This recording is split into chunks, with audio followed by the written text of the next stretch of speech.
The Glycerin Max was my favorite max cushion shoe of 2024.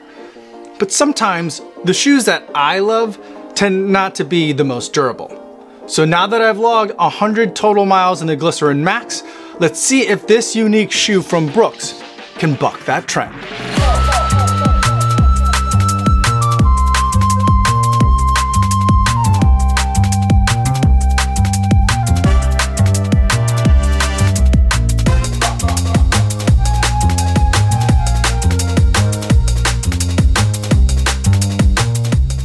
Yo, what's going on? My name is Kafuzi and I'm a non-elite runner who reviews running shoes here on YouTube. And today I want to talk to you guys about the Brooks Glycerin Max after 100 miles. But before I give you my thoughts on this shoe, I do want to go over some disclosures. This is a pair of shoes that was sent to me for the purpose of review, so I did not have to pay for these shoes. However, nobody's paying me to make this video or to include their brand in this video, and no one's gonna get a chance to preview any of my footage or my thoughts before you guys get a chance to see this video on YouTube. So with that disclosure out of the way, let's talk about the Glycerin Max after 100 miles. And let's start with how I've been using them. I've been using them for recovery runs, regular easy day runs, longer easy runs. Any day that I want to feel extra comfortable on my run, this is the shoe that I've been reaching for. It's so cushioned from top to bottom. The materials on the upper, I think, are very comfortable and plush without being overly padded and unnecessarily puffy. And then this midsole foam, this dual foam that they have here, where there is a firmer material in this white colored midsole, and then this yellow material is a little bit softer, provides a great balance of relative firmness and softness for me that helps me land efficiently and roll in a nice and comfortable way into my next stride. There's so much cushion in this midsole material. There's so much compression of that foam that absorbs impact from the road. And there is a reasonable amount of decompression and responsiveness. It's not a speedy shoe by any means, nor do I really want it to be for the kinds of runs that I've been reaching for this shoe. So it's a little bit on the mushy side, but that's okay. Anytime that I want to be really comfortable on my run and don't care all that much about pace, the Glycerin Max has been a real treat to be able to run in.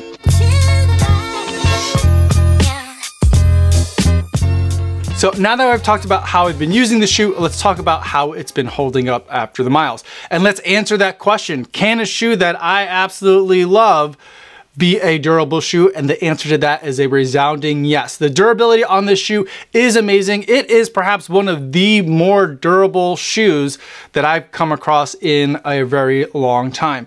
Looking at the outsole, which is typically the area where I see the most signs of wear, it looks pristine. It does not look like it's a shoe that has 100 miles on it. Now, 100 miles certainly isn't the end of life of a shoe, nor am I implying that it is, but it's usually a good indicator point where I can start to see where the shoe might be breaking down a little bit and give me some areas to think about when it comes to the overall long-term longevity of the shoe. Now, the areas for me where I look first are right underneath the pads of my feet and then on this outer portion of the heel based on the way that my foot hits the ground. And in those two key areas, if I look exceptionally close, I can see some very small signs of the beginning of wear happening. But when I'm looking at it just holding the shoes in my hand, it's really hard to tell that there's any wear in those high wear areas at all. So there is a lot of rubber on the bottom of the shoe, and I'm sure it does contribute to the overall heftiness of the shoe.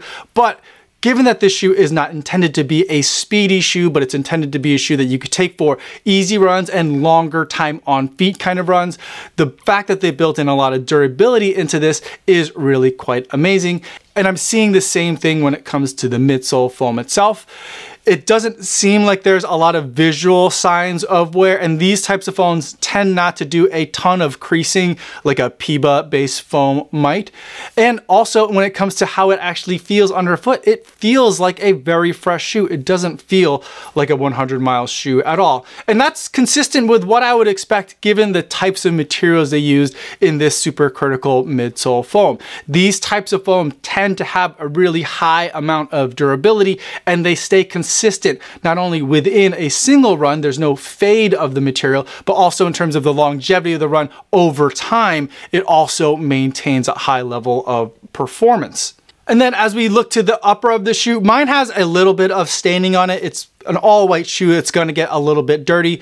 But when it comes to how the materials are holding up, they all still feel really great. And there isn't a single stitch that's out of place. Even combing over this thing, looking at every little corner of it very closely, the materials are holding up really well. And I feel confident that the upper is going to last a long time. So top to bottom, the shoe is holding up exceptionally well. And I'm very pleased with the durability of the Glycerin Max.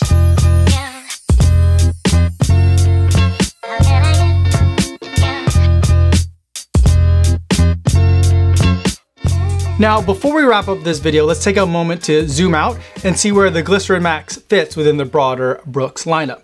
Now, Brooks has been making a lot of shoes for a long time, and they currently have two pretty well-defined but parallel lines of shoes. And I guess technically they have a third parallel line if you want to talk about stability shoes, but I don't review stability shoes, so let's stick with the neutral shoes. And then the primary kind of the Brooks original line, you have shoes like the Ghost as the daily trainer, and then you have a shoe like the Glycerin as the max cushion shoe, and then you have a shoe like the Hyperion as the tempo shoe, the shoe that you would use for workouts.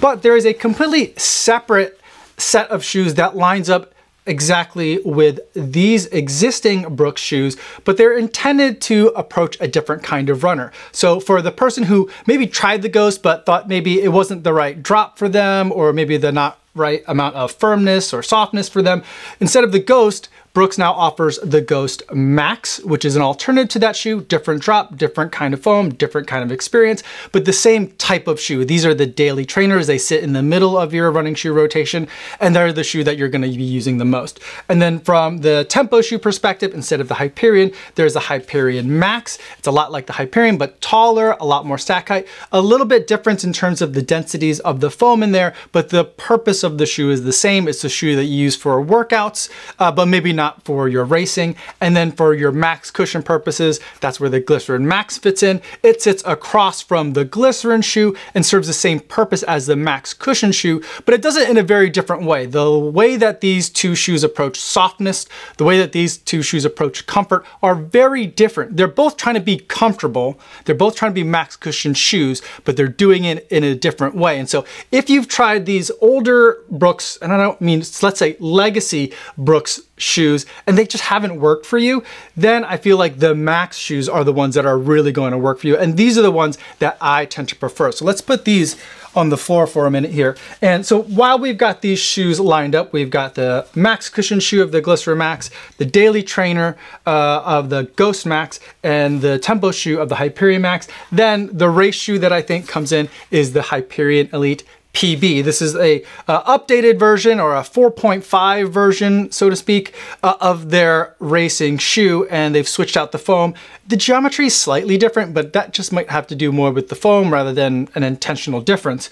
But the shoe is basically what we saw in the Hyperion Elite 4, but it has PBA in it, or Brooks DNA Gold. So this is the version of the Brooks lineup that I personally prefer, and for someone who the Ghost and Glycerin haven't always worked for, I feel like this Max series of shoes is the lineup and rotation from Brooks that I'm enjoying right now.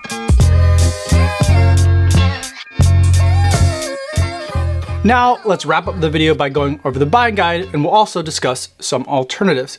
The Glycerin Max was my favorite max cushion shoe of 2024, and going into 2025, I'm still in love with this shoe. And especially if you've tried Brooks shoes in the past and they haven't worked for you, I assure you that the Glycerin Max is something completely different. And if you're a fan of the max cushion genre, the Glycerin Max is a must buy. Just about the only thing I don't like about it is the price. At $200, it's way too expensive. Unfortunately, I don't see this shoe going on discount anytime soon. So let's talk about some alternatives. Now, in the initial review video that I made of the Glycerin Max, I gave you two alternatives, or rather one alternative, the Mag Max, which I think is still a reasonable competitor that you should take a look at. But I also gave you a not competitor, but a shoe that I think a lot of people are thinking about, which is the Super Blast. I'll give you two more shoes to take a look at. The first one is going to be from Mizuno, and that's the Neo Zen. Now, while this isn't isn't exactly a max cushion shoe. It kind of has a lot of max cushion like features, or in other words, I feel like it's a max cushion shoe in a daily trainer package. It has a really mushy midsole, something that I don't personally think is very good for running very quickly, and it's just much more relaxed, much more comfortable. I'm thinking about this shoe, especially with how comfortable that knit upper is and how mushy that midsole is. I'm thinking about this shoe on the same days that I'm thinking about the Glycerin Max, days where I want to be extra comfortable and I don't worry about the miles per minute all that much. And the Mizuno Neo Zen comes in at a heavy discount compared to the Glycerin Max, as it weighs in at $150. And then I think the last shoe that I want to talk about that compares to the Glycerin Max, I guess, is another not technically a max cushion shoe, and that's from Puma this time. And this is the Forever Run. Specifically, this is Forever Run version 1. And the reason why I wanted to bring this up is because it uses a very similar setup as the Glycerin Max does. It uses a dual layer supercritical foam system where there's kind of an outer layer that's a little bit more firm and then an inner layer that is much more soft. So they're trying to do a lot of the same things and they're trying to approach it with some similar processes. Now, the Forever Run, at least version 1, was kind of like a neutral, slightly stabilized shoe. It had some guide rails and a huge heel clip on the back of the shoe. And so it was a little bit more of a extra cushion daily trainer that had a little bit of stability built into it. So it's not exactly a max cushion shoe, although a lot of times I've been using it in the same way that I would use a max cushion shoe on days where I'm a little beat up and I want just a little bit more comfort than I am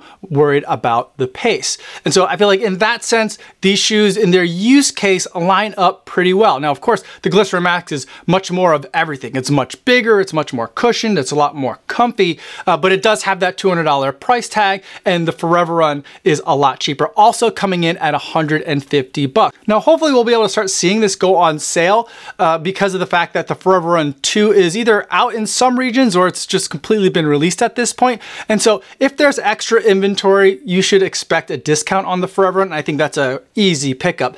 But Puma isn't exactly known for having excess inventory, so get the sizes of the Forever Run while you can if you're interested in kind of like a Glycerin Max, but in not quite as max of a package. But if you're looking for full-fledged, full-fat Max, go with the Glycerin Max here. So those are my thoughts on the Glycerin Max after 100 miles. I'm incredibly impressed with this shoe. It's a great shoe that seems to be just getting better as it goes. But if you have any other questions about this shoe or any of the shoes that I talked about today, feel free to put them in the comments down below, or better yet, stop by the live stream that I do Mondays and Thursdays over on the Kofuzi Run Club channel. I'd love to talk to you guys over there in the chat. That's all I have for today, everybody. Thanks so much for making it all the way to the end of this video. Hopefully you guys are staying safe out there on your runs, and I will see you in the next one. Yo, what's going on?